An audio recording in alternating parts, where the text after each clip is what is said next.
welcome everyone. This is Degenerates for a Brighter Future, the safe space for Degens, casual conversation, and an absolute wonderful time learning about different crypto projects. I'm your host, Jorge, and today we have James Sun from Paper.xyz, a payments platform that allows you to buy NFTs with credit cards. We're excited to have you over. How are you doing today? Hey, thanks, Jorge. Really excited to be here. Obviously had my first session last week. It was fun and excited to be back. Yeah, that's awesome. And by the way, since you're a member of Degenerates for a Brighter Future, you don't have to be in every meeting if you don't want to, but it's a perk of being in the group that you can come in, and we'll try to have a guest every weekend. After Bitcoin Miami, we have a lot we're trying to squeeze in, so it's going to be a lot of fun. Honored to be the first guest then. Yeah, man. No, I'm so excited. Thank you so much. Small but mighty, we're getting there. So Yeah. So I guess where I wanted to start off, kind of what we're trying to do is create this space where people can actually learn the personalities behind each cryptocurrency project, and also get a feeling for what these entrepreneurs are doing, why they're in the space, and why they're doing what they're doing. So my first question for you is, I don't know if I'm phrasing this correctly, but could you tell us a little bit about yourself and how you kind of ended up doing what you're doing? Yeah, absolutely. So I started working on Paper only about sort of end of January, but before that, we were a startup doing something a little bit different in creator economy. And so I'll give you the full journey. It's pretty interesting. So I've been doing startups for a long time, for I guess 7-8 years now. Dropped out of school as part of the Teal Fellowship back in 2015, 2016. And then did a year of school at Middlebury College, which is a little tiny college out in Vermont in the East.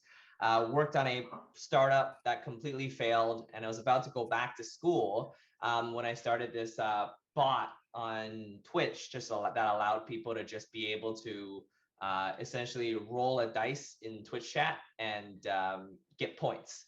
And that kind of evolved over time to become this like the largest point system for creators on Twitch, where you can earn points by watching and then spend those points to get rewards. Probably sounds pretty similar to a lot of the social token projects that out there today, but we were, this is back in 2016. And so it started taking off, got a lot of traction, raised some money, went through YC, summer 2016. Worked on that for a few years, sold that to Twitch in 2019. And basically worked at Twitch for 2 years on their channel points, social community features, and kind of June of last year decided to leave and work on my own startup again. We started off working on another creator product, like a subscription product for membership. And very quickly, we started to realize that there is a lot of difficulty in getting customers off of existing platforms. The existing platforms have so much power over the relationships of the creator and their fans. They command the traffic. And so it's pretty tough. I mean, this is kind of problem with Web 2, right? It's tons of centralization, and the power dynamic is hugely skewed on the platform side over the creator side. So It's really hard to pull them off. And so then we kind of said, okay, well, how can we fix this? How can we help creators make more money, disintermediate the middle people? And that's when we came up with this idea called InLoop, which was allowing creators to launch their own Web3 membership tokens. And so we did the minting, we did the website creation, think of Patreon before Web3. But as we were building this product and we were working with a bunch of creators, what we started to realize is that the biggest problem wasn't that the creators didn't know how, or didn't have the tools to create their own membership tokens, but was actually selling it to their Web2 audience. You can go create this really dope membership token on Polygon and sell it in USDC. But if your audience doesn't know how to get MetaMask, how to then bridge Ethereum from mainnet into Polygon, and then do the swap of some ETH Polygon with Matic gas tokens, and then take both of those to then go buy the membership. It's just it's crazy, right? I don't know if you guys have bought NFTs on side chains, layer 2s before, but it's a pain in the ass. And so we basically said, all right, this is a way bigger problem. We think crypto is amazing, and it has really a lot of potentials, especially NFTs, in allowing creators to be able to own their own network, creating a more open and interoperable world where the tokens can then be used in multiple ecosystems.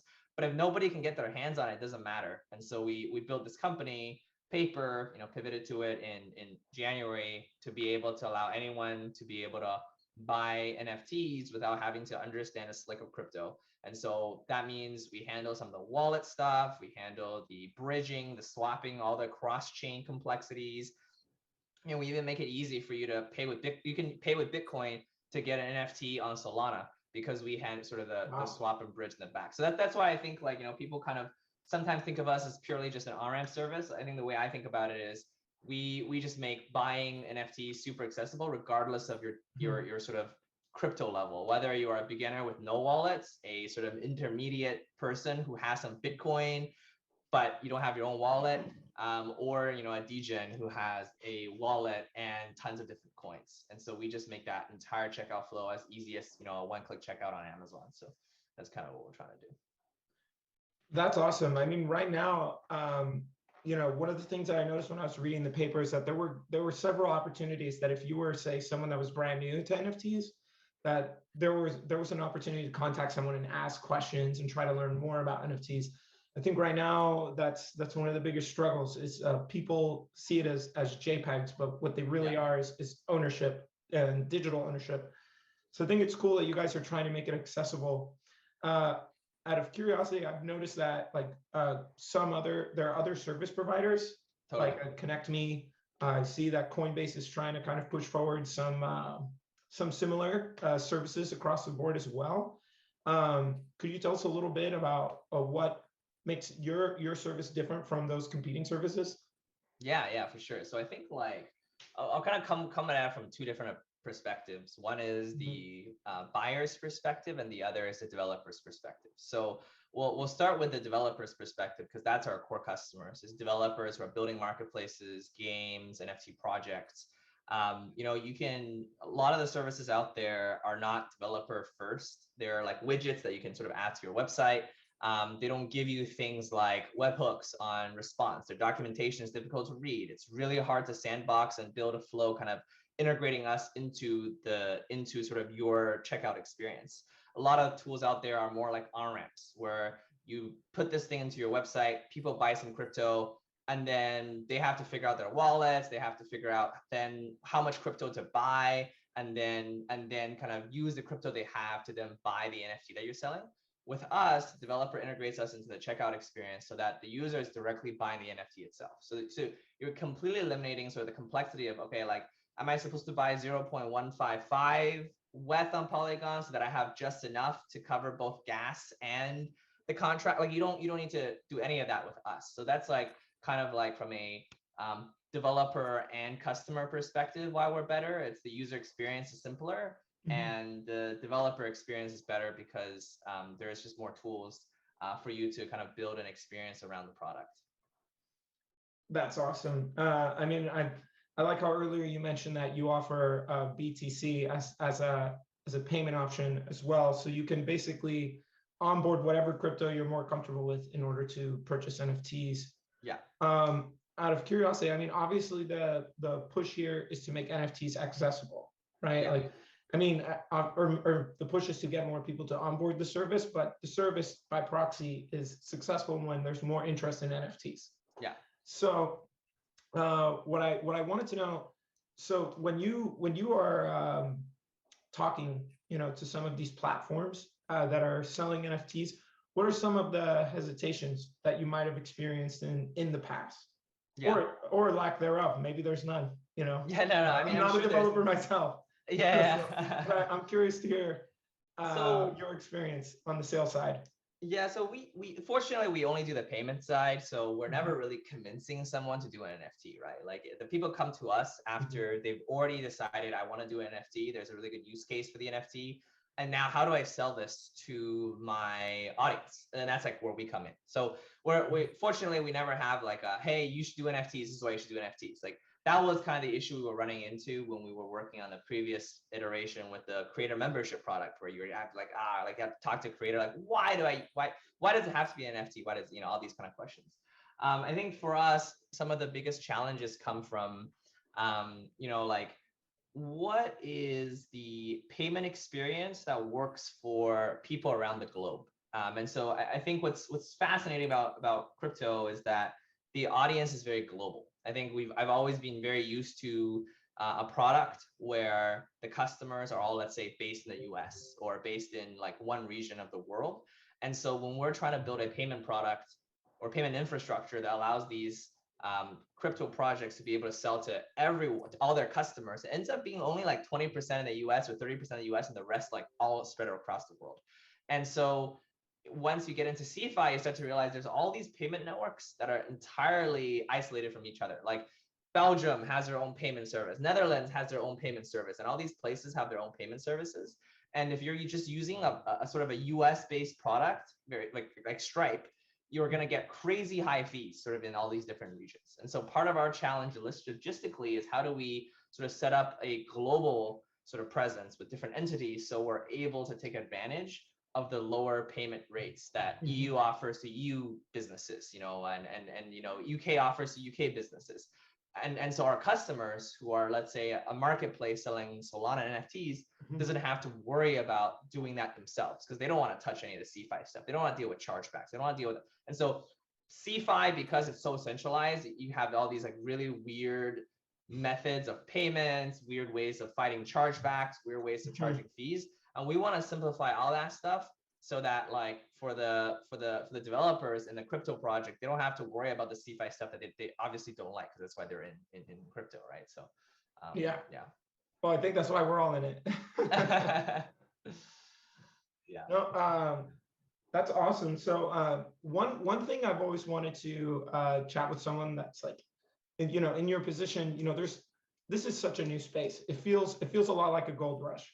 I listen a lot to All In podcasts frequently, and one of the interesting things I hear about is the rush from kind of the pressure from so many people to start projects, and also the rush from venture capitalists to fund these projects, especially when returns are so much higher.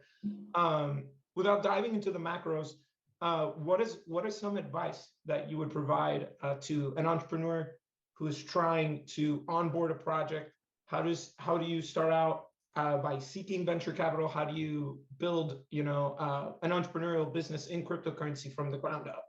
Yeah, it's a great question. I mean, I think like you're totally right. Lots of money in crypto. I mean, crypto companies pay way more than Web2 companies. Crypto teams and FANG companies pay higher than sort of outside. And so lots of money everywhere in this space because it's so new. And, one analogy I always like to give is like in Web2, you're kind of fighting for crumbs. You're like David versus Goliath all the time. You're kind of saying, okay, where did someone leave some tiny little carved niche that hasn't been explored yet? And can we do that? And then there's always this kind of looming question you have, which is it not explored because they didn't think of it?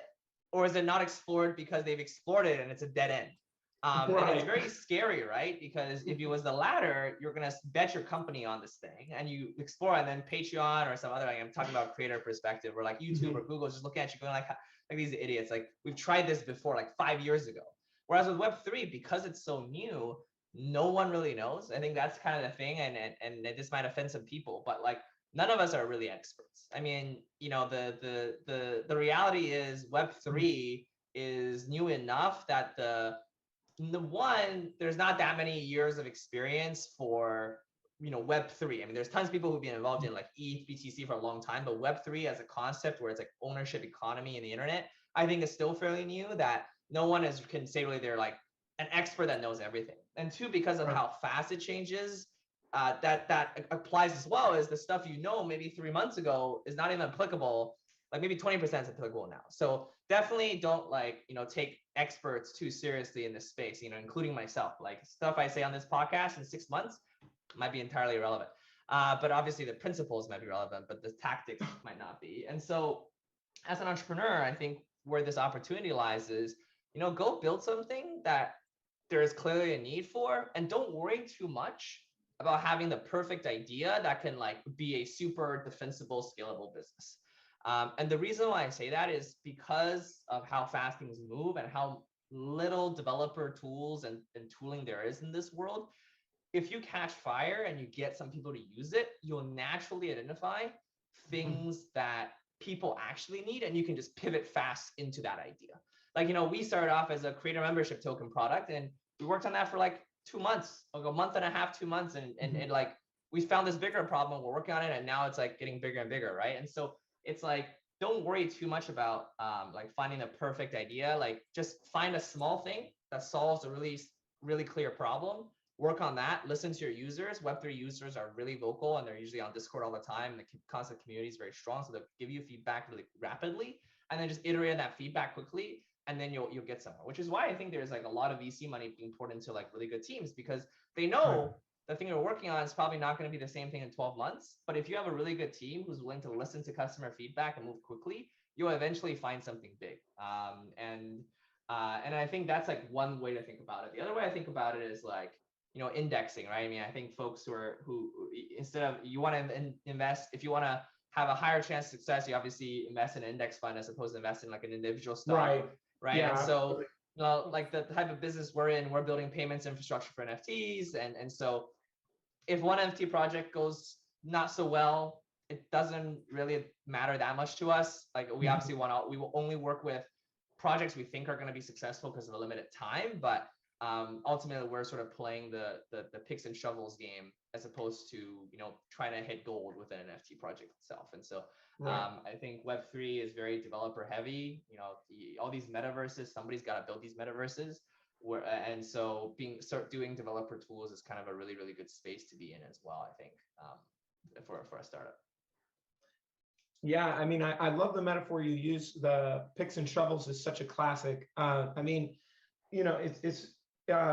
there's obviously demand for NFTs, but you're offering just a layer of simplicity that's needed. If I had to sum up a lot of what you said, I'd say keep it simple. Just to keep it simple. My next thing I wanted to ask you, although we're speaking in terms of keeping things simple, oftentimes just because an idea is simple doesn't mean that execution is simple. Totally. How would you describe your experience at, hold on, sorry, realize I made a little mistake. We're good to go. Okay. Anyways, sorry. So as I mentioned, execution can sometimes be a challenge, or despite an idea being so simple. Obviously, a team is extremely important when executing big ideas, and bringing them to scale. How would you describe your experience building your team, or were you in a position where your team found you? Tell me a little bit about the team experience and building a team. Yeah. So let's talk about the team, and I kind of want to come back to the simplicity point as well. Like, it's a simple solution, but it's actually very difficult to build on your own, which is kind of that was our experience when we're trying to build this tool for the creators. That we were trying to build it ourselves, and we looked at all these solutions, super difficult, which is why we ended up making this into a product itself. So I'm happy to kind of look back to that in the future. But let's talk about the team. I mean, it's funny, like the team we have right now is a lot of just folks I've worked together with in the past. I mean, I think a lot of building success in startups and is about sort of building trust and your reputation as a founder and reputation as, similarly on the other side as a VC. And so my co-founder was someone I worked with 10 years ago. I interned for his startup when I was in high school, like I guess more than 10 years ago now. When I was like a BD intern, I was like, great. I guess sophomore year, I was looking to get into tech startups because, at the time, I think it was when like Facebook, like social network came out. And I was like, holy shit, this is super cool. I want to be in tech too. And I didn't have any programming skills at the time. And so I reached out to this company in Toronto, which, where I grew up. And he was the CTO at the company at the time. And so, we've been, I guess, in touch for 10 years now. I've done cool stuff. He's gone through YC, sold 2 companies. And so having that trust there, we wanted to tackle something together. The other sort of folks on the team, we're a small team. We only have 5 folks. One of them we worked together at Twitch for a really long time.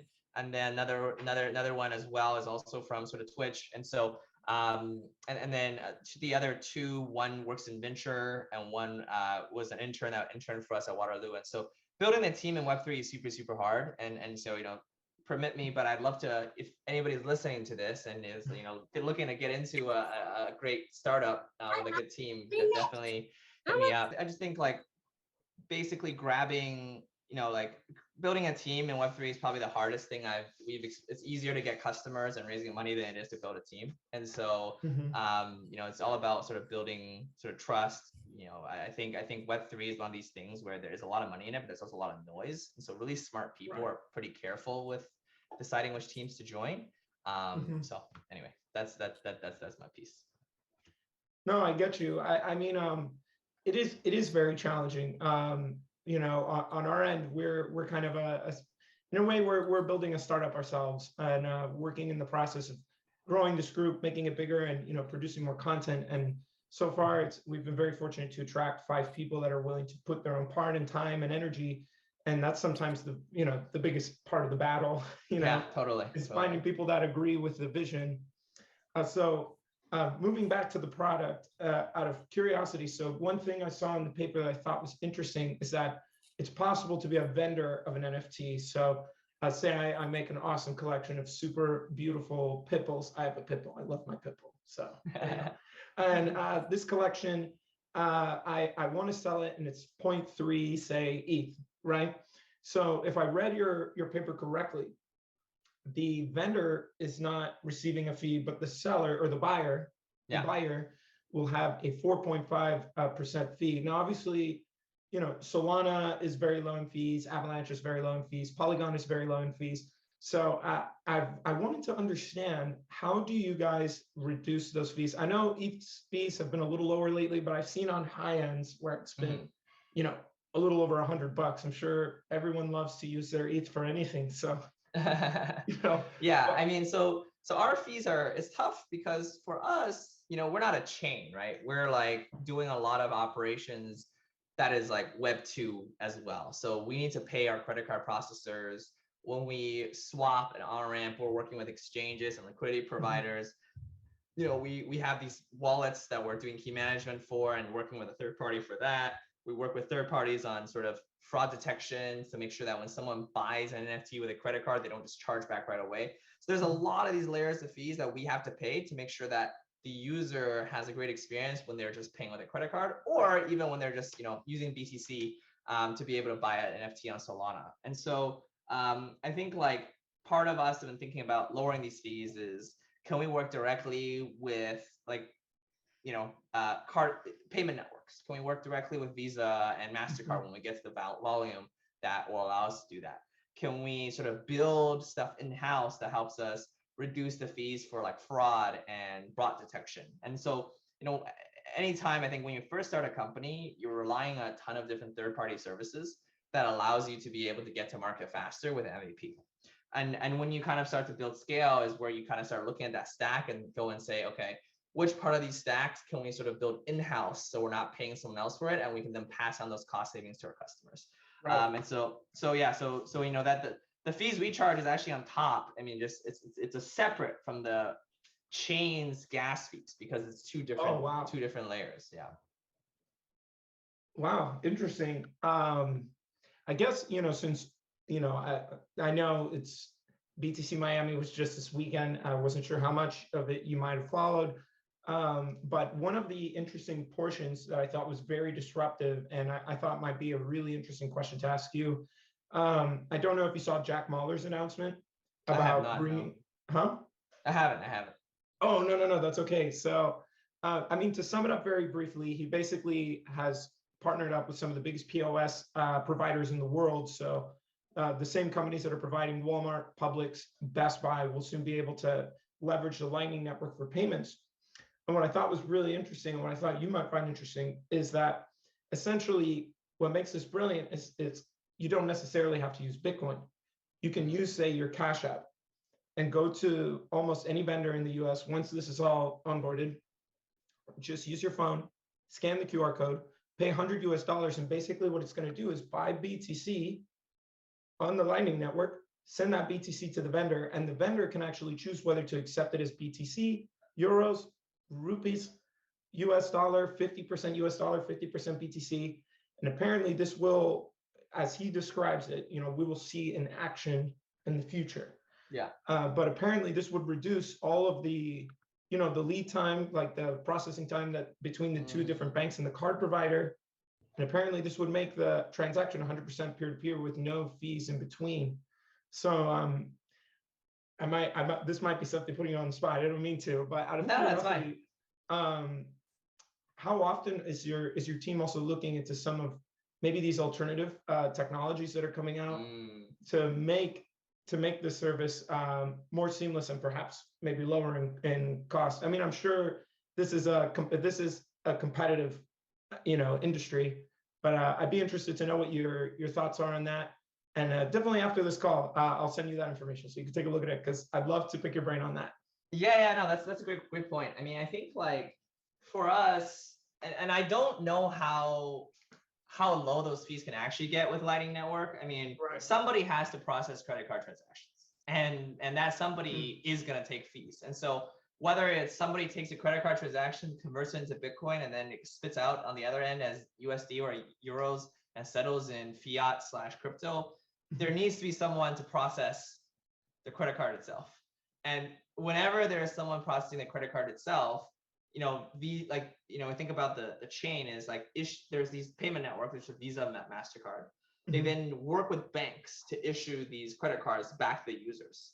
And then the merchants, pay to the bank/issuer. So the issuer themselves charge something called the interchange rates. And then usually the payment processors that work with the payment networks also charge a fee on top. So I don't see how Lightning Network can get rid of those fees, because unless you're like sending money via ACH or direct deposit from your bank account directly, that's going to happen. And so maybe I can kind of read into the white paper a little bit more.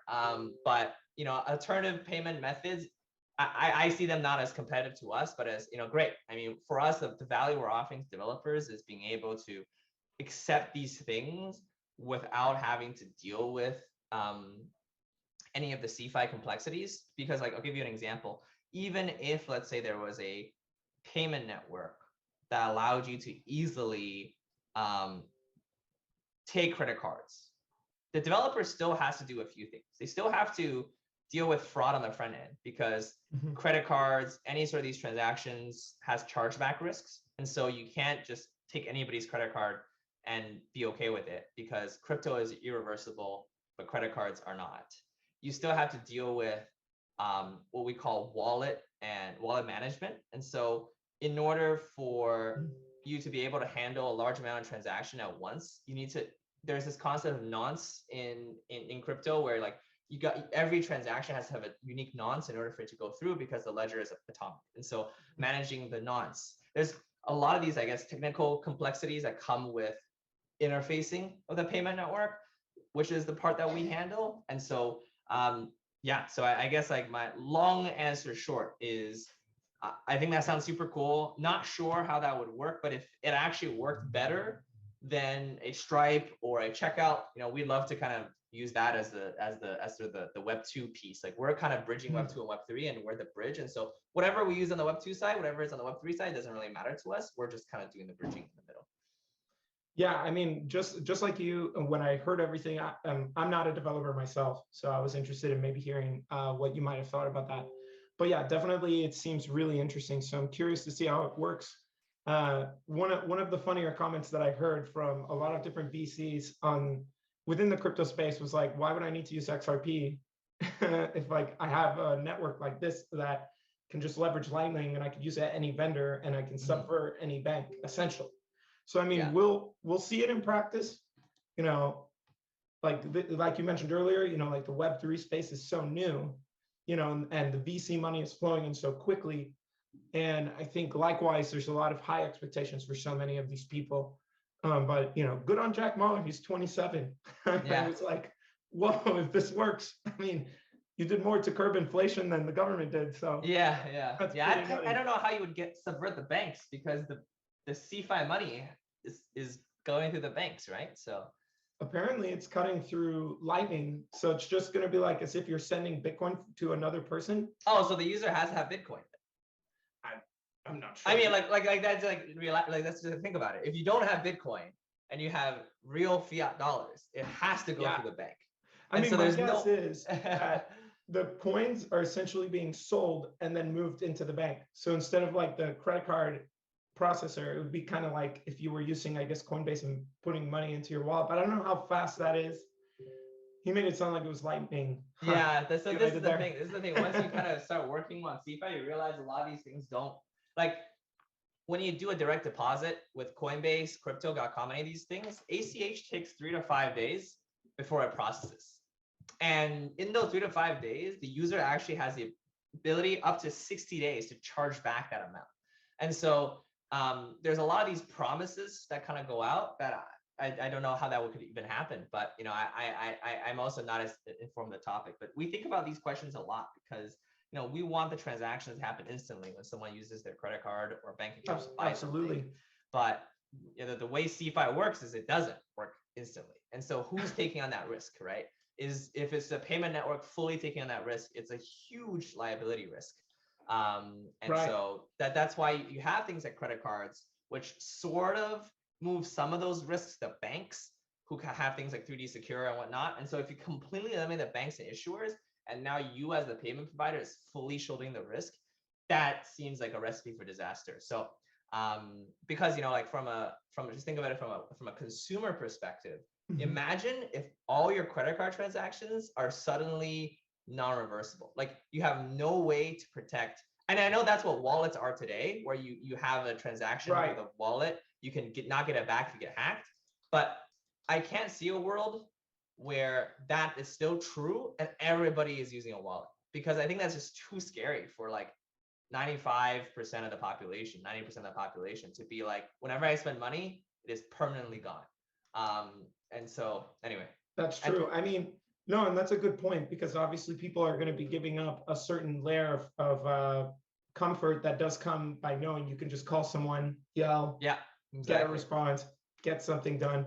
Nobody likes dealing with customer service, but we get more freaked out if we are unable to have any customer service at all. Yeah, right? exactly. By the way, I noticed your service offers customer service, so I thought that was really cool too. I meant to say that, by the way. It's a thought that counts. no, for sure. I mean, it's interesting because like I think a lot of folks in DeFi is very much like, you know, screw the CeFi system. You should own not my keys, not your money, right? Kind of thing. Right. But you know, for like we work with a lot of customers who are selling to Web2 folks who never touch DeFi at all. And for them, the comfort of, oh, nice, it's in my email address is like very cool. Oh, nice, I can like charge back on my credit card if like, you know, something happens, is like a really good thing, right? Like even you think about, you know, like I stake some of my coins in DeFi protocols, but I also stake some of my coins via like, you know, CeFi stuff. And not CeFi, but like centralized things like Crypto.com and Coinbase. And, you know, I feel sometimes safer on the Coinbase and Crypto.com stuff than I do on the DeFi networks, because there's somebody who has a stash that can be used in case something happens, like a hack or whatnot. Right. And so, you know, it's all kind of a balance. That's why we're in this space of Web 2.5, because I don't see a world where everybody's fully a degen and they just own their own keys, fully anonymized. I think it's kind of this world in the middle where there's some degens, there's some newbies, there's a bunch of people in the middle who are like okay with some mid-level, sort of somewhere in the middle kind of you know, solution. Right. No, and I think that those are all very, very strong points. You know, this is degenerates for a brighter future, but there's all kinds of people in different stages. You know, I mess around with DeFi a lot. Pablo's really good with charts. We have a guy named Joey that's all macroeconomics. Like he can talk your ears off on the commodities markets if you let him. He will. Yeah. You know, so we try to cater to in the new, the intermediate, maybe people that are more comfortable in different forms of finance. Like there's a platform to learn. And you know, with that being said, obviously having that layer of comfort gives you also a really strong customer base, because there are going to be a ton of people that just want that level of security and being able to talk to someone. And on the other hand, you'll have customers that don't want to deal with it at all. So I guess what we'll see, if I'm understanding like what Jack Muller is doing, what you guys are doing, is like there's going to be a world where some people truly are okay with dealing with that risk, but that there's still going to be a lot of customers that will not want to deal with that risk. So I think it's just finding, like you mentioned, this balance. So I Yeah. think that's very important. Like we were discussing earlier, obviously there is going to be this bridge between the newer consumer that is comfortable with customer service. That layer of comfort, being able to reverse transactions, is unheard of in cryptocurrency. So that's amazing that you can offer that. And I'm always a degen who wants to be off of banks 100%. So I'm that guy that's willing to take that risk, but I really appreciate that you kept that in mind. Like you kind of put me in my spot a little bit. I needed that. It's good to get slapped in the face a little bit. I wanted to kind of give the floor to some of our other members to just have an opportunity to ask you some questions that maybe I didn't have a chance to ask you. So on the floor, we have Pablo. Pablo is a degen charts expert. We have Oscar, who has a big background in finance, is very familiarized with margins and things like that. And then we have Divya. She should be back in a little bit, but she also works in the industry and does a lot of NFT, works with a lot of NFT projects and stuff like that as well. So anyways, the floor is yours. Does anyone want to ask James questions? I'll go first. All right, so my question stems from a VC capitalist investor perspective, pretty much, because currently I work for a VC funded firm, pretty much. Not a firm, but a company. So I understand how VC capitalist works from the traditional finance perspective. However, I'm very interested in learning more about VC capitalist crypto, because in my opinion, it seems from what I've seen so far, it seems that a lot more money is flowing in there very easily. And I'm curious to hear, you being in that space, my understanding is that you've raised $7 million, somewhere around that figure, to fund your organization. And I'm curious to hear how easy it is to secure that money relative to traditional corporate. Yeah, so I mean, I think VC money is depending on who you want as a partner, right? So like, I think you can always get VC money regardless of whether you're in crypto or not, as long as you're a founder with some experience. I do think that's kind of the one thing about Silicon Valley that's not great, is that everything is built on trust. And so, this is my second time running the company. Had a previous exit before. So raising money, even before we pivoted into Web3 with my previous startup, we raised, a few $1 million in like 2 weeks. And that wasn't even in crypto. And so like, I don't think it's necessarily like crypto is easier to raise money than everything else. I mean, it probably is, but I mean, I think regardless of kind of whether you're in crypto or not in crypto, finding good investor money is always harder, is always really, really hard. Like making sure the investor is a partner who's smart, who understands the space, who's worked with founders sort of in similar spaces. That's the hard part. And so I don't know if that answers your question, but I think I think we're in an environment right now where if you want to raise money for crypto, you can probably easily raise money from crypto. And I think VCs are in a very interesting position where they're actually fighting more against degens funding projects themselves versus like investing money, because like VCs have a lot of very unfriendly terms around board seats and liquidation preferences and rights of first refusal, all these terms around basically what happens when the company gets bigger and gets sold and acquired, that like tokens don't necessarily have, other than like governance of, and even governance, I've worked with a bunch of friends who are doing DAOs and whatnot, governance of what is kind of like being defined as well. And so a lot of times, in Web3, you can kind of raise a lot of money for a project without giving much up at all. Like, and that's like what VCs are competing with sort of in the marketplace. So I do think it's a very founder-friendly environment, but as with sort of Web2 funding, I guess maybe 6 years ago when it was crazy, like it's always easy to get dumb money, but it's really hard to get smart money. And so that's kind of my thinking of how the space looks. Interesting. Awesome. Oscar, do you have any questions? Yeah, I wanted to build on Pablo's question. I think it's a good question. You were talking about, the difference between smart money and dumb money, and the very difficult terms that come with getting funding from the VC, particularly the exit and the liquidity Yeah. terms that are infamous, especially in today's the crypto world. I don't know if you've followed.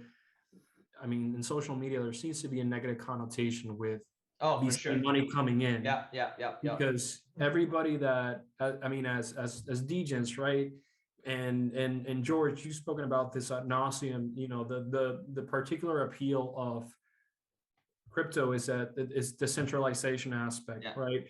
And many people, I feel, are apprehensive about jumping into projects that are heavily VC funded because they perceive that at the most minor, you know, inconvenience, or the most minor, or even a good blow up for the company that's being invested in, the VCs are going to dip. They're leaving. They're liquidating, you know, their shares, and they're out. Is that something that you were discussing with your partners? Is that something that you have to navigate as a person that is seeking funding? And what is your perception on the reputation surrounding VCs currently in the crypto as not being the most positive one?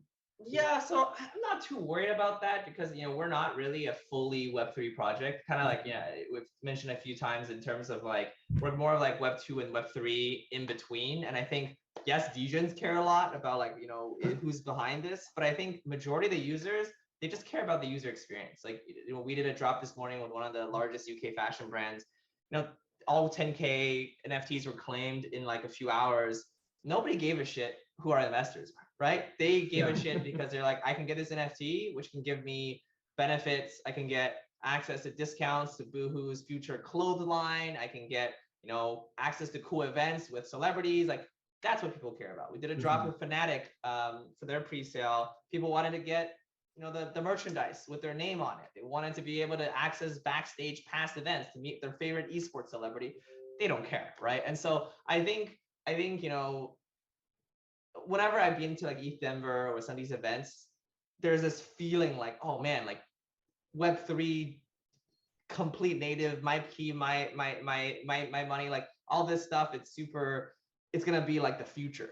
But I really don't think it is. I think it's the future for like 1 to 5% of the people. And for everyone else, they're gonna be way more, I think, aware of how much I think the customer is getting abused today by like banks and by platforms, and how much like they're just extracting most of the values. But they're not going to be all the way on the other side too of like, oh, if this company is backed by banks or they use banks, so I'm not going to support them. So I do think sort of there's that shade there. I think from like my perspective as a founder and like sort of the business perspective, raising from VCs versus for example, launching our own token, like which one do I pick? I personally still chose the traditional VC route because I do think really good VCs add a ton more value than I think just a bunch of tokens that are being issued on the global market. I think you can raise easy money at way more favorable terms and probably activate more of your community if you just do a token launch as opposed to selling shares to VCs. But I think for someone like us, where we are in that world where we need to still work with banks and we still need to work with brands. We're not just working with DeFi protocols and fully anonymous people. The connections that VCs bring and the advice they offer in terms of building companies are still incredibly valuable. And like smart money, I think, is exponentially better than dumb money. It's not like even a linear scale. It's like, and I'm not saying that when you raise token funding, it's dumb money, because there's actually lots of scenarios where companies do a simple agreement for future tokens, for example, with VCs, where VCs are just saying, I'm going to buy tokens early. And so there's like sort of models in between as well. I just think like, even though there's like a lot of hate against VCs, and I think many of it justifiable because, at a Series A level, once you've raised like $10 million, founders own less than 50% of their company, which is like fine because, when you look at most token projects, teams only own 20-30% of it too. So it's not like that big of a deal. But I do think there's a lot of unfavorable terms, like for example, that like around board requirements and can make the company that with sort of DeFi and tokens being a viable alternative allows you to negotiate some of those terms away. So like we were able to negotiate a lot of really great terms, favorable terms with really good VCs because there was a lot of options for us. And so I think like this alongside kind of like, this is why I get really excited about Web3 actually, is like not only just the technology itself being able to decentralize, but also the idea that it offers a viable competitor to existing options. And by offering a viable competitor to existing options, it doesn't mean everybody has to switch to the new competitor. It just means that now it will force the old competitors to become more friendly. And so you can now get the benefits of both sides. And so that's kind of how I think about it from like a founder's perspective and a customer's perspective. Absolutely. No, I fully agree with you. And George and Pablo, I think as this thing grows, one of the things that James mentioned that I think is very important as a takeaway is that as this world becomes more mainstream, I think the end user is going to care a lot more about the user experience and the actual product. Not as much as over the decentralization aspect of the technology, which I do think is so important, but we have to find a balance between both. And I think being able to do that is really going to set apart, companies like yours, James, where you mentioned the importance of smart money. And I'm sure that the resources that come with the VC are priceless beyond the funding that you receive. Totally. If you can speak to that, that'd be great. But I really do think that creating a good product is also extremely important beyond how decentralized it is. And then Divya has a question. Hey, Divya, you need to unmute. Yes, sorry, I'm going to find a quiet place. I'm in Sydney right now, just settled in. Give me 1 second. Okay, so I have 3 questions. Hi, guys. 3 questions. Let me, oh God, wait, I put it down. Okay. All right, so first question is, I'm just wondering, James, is your project like an infrastructure protocol kind of thing? And if yes, how do you guys handle gas in the back end? Is it just for minting or is it secondary sales? First question. Second question is, what happens if NFTs die or slow down? What's your other strategy, right? Third one is, how's this going to affect the buy pressure of crypto now that you've included? I mean, I understand that onboarding Web2, non-Web3 natives onto Web3 is important, but this is going to affect the buy pressure on crypto, and there's a purpose to like, I mean, for now we have a lot of liquidity when it comes to NFTs in Ethereum. So what will happen to that? Okay, so I'll kind of try to appreciate you kind of typing that out as well. So I think the first one is we are an infrastructure play, but we're not like necessarily a protocol. I think like the way we think about it is we're a product first company. We're a developer tool for developers who are building NFT projects or marketplaces or games to be able to accept payments in any form of currency. So think of us, like, I think I don't like using analogies, but probably the simplest, like Stripe for Web3 is probably the simplest way to think about us. It's not a protocol, it's more of an infrastructure product.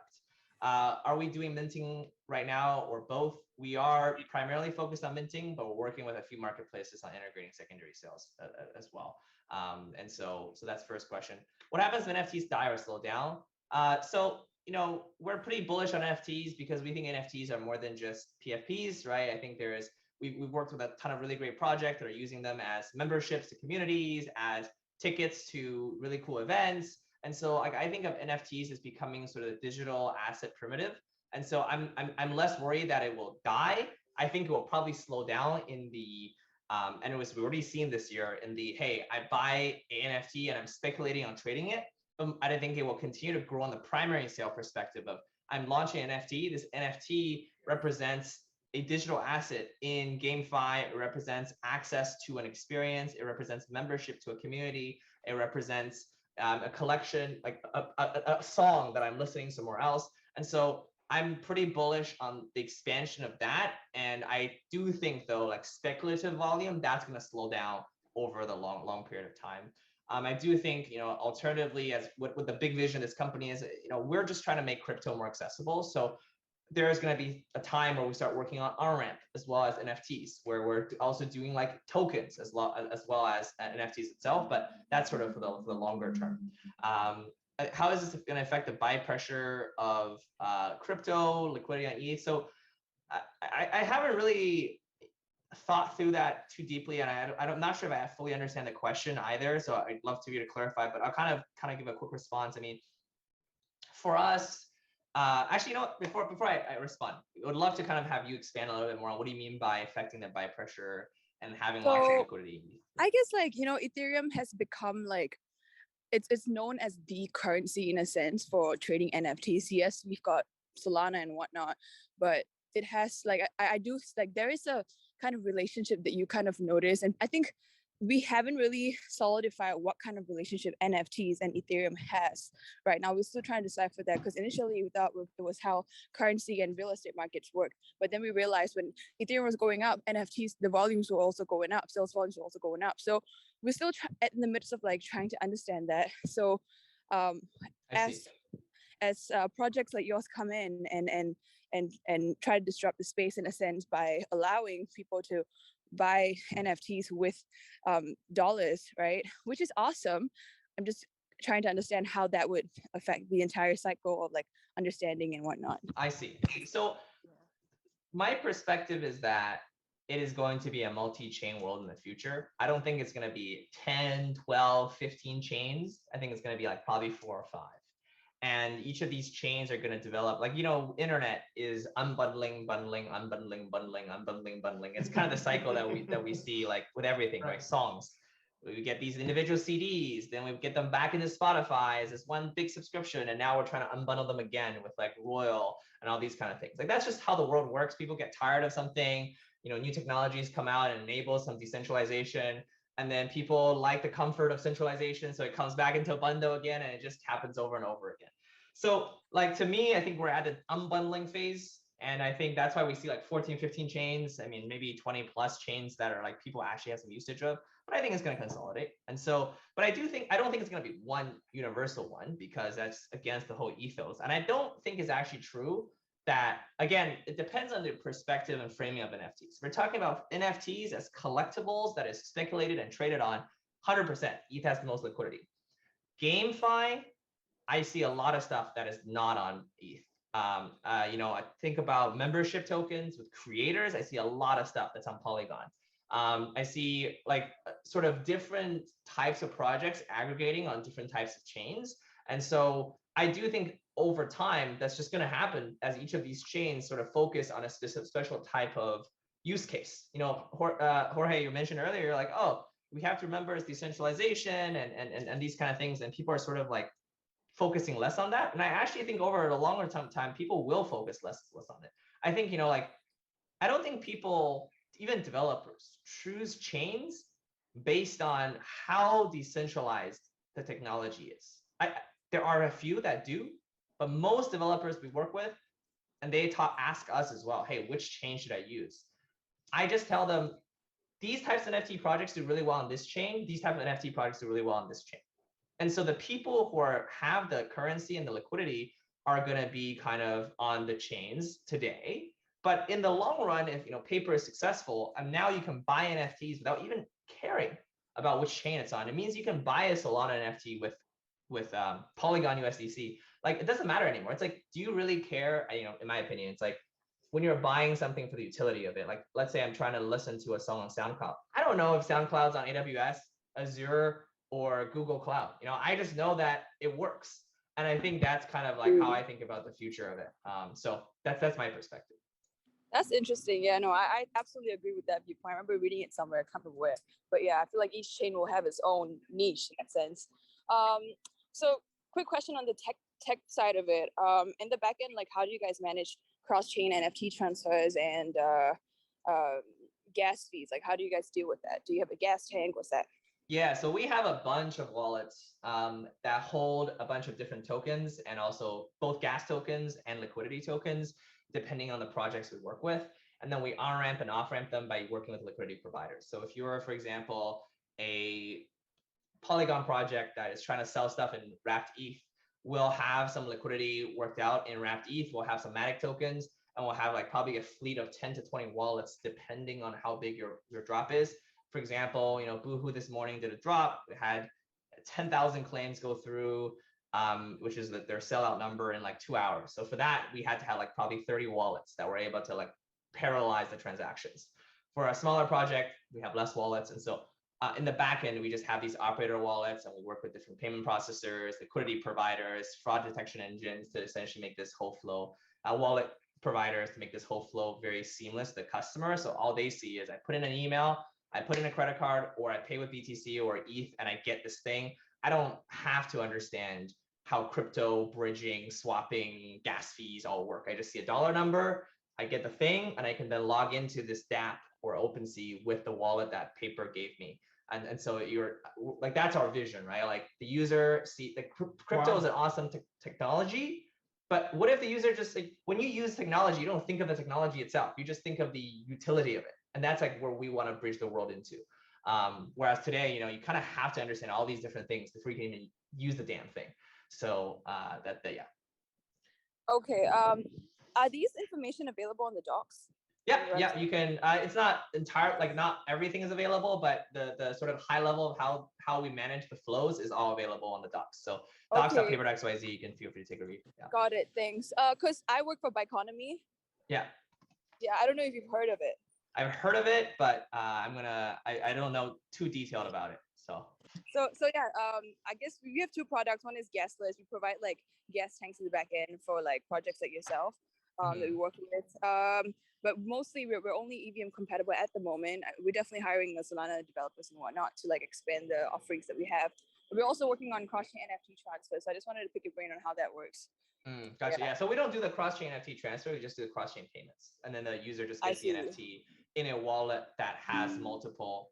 We give them an email wallet that contains multiple wallets, and so they don't have to worry about, is it a Solana wallet or an ETH wallet? It's just my wallet with my NFT, and I can log in with my email anywhere. So we just kind of abstract all this stuff for them. Yeah, that's awesome. Do let me know if you have any clients who want to use Biconomy. Sounds good. All right. Shameless plug. Hey, no problem. You're a member. You can do whatever you want when you're here, I guess. Well, hey, James, I know you mentioned that you said you had to go. I gotta run. Yeah. I just want you to know I'm very grateful for your time. Thank you so much for everything. And I guess one last question to leave you with is, are you bullish?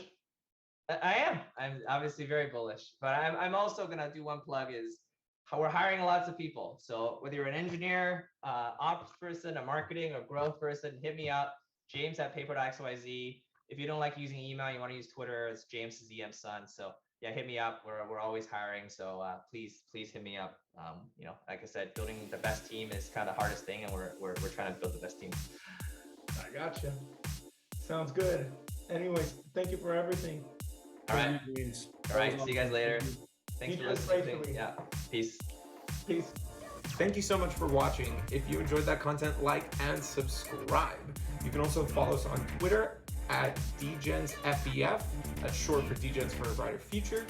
You can also learn more about Paper.xyz by following them on Twitter. That's Paper.xyz. You can also follow James Sun on Twitter. He is jamesun.eth. So you can follow him, and keep in mind he is on the hunt, looking to build this team, and I'm sure he would love to have you if you're interested. So go ahead and follow him too. Thank you so much. You guys enjoy the rest of your day, night, wherever, whatever time you are watching this. Thank you.